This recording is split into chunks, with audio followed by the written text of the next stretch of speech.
The state treasurer made a stop in West Monroe this morning. Mallory West sat down with him to learn his vision for Louisiana.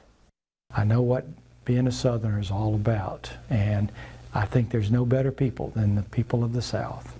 Louisiana State Treasurer Dr. John Fleming spoke to the West Monroe Chamber of Commerce about the successes within the Louisiana Treasury Department since he took office.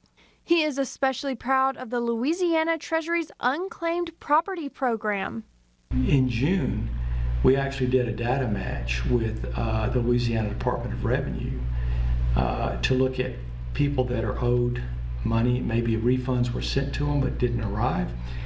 And we found that there were 27,000 people. But the treasurer says it's not all good news. Fiscally and economically, he believes Louisiana has a lot to improve on, especially when competing with neighboring states such as Texas.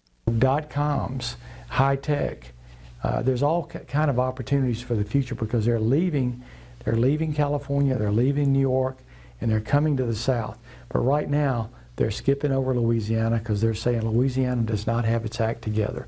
One way he believes some of these issues could be fixed is with a tax reform. I've been evangelizing that we need to repeal the personal income tax because states around us like Texas, Tennessee, and Florida have done that, and their budgets are doing fantastic. The treasurer says he sees a bright future for the state of Louisiana if changes can be made. So I think Louisiana, if we continue along the pathway we're going today, will have a brighter future. In Monroe, Mallory West, KNOE 8 News.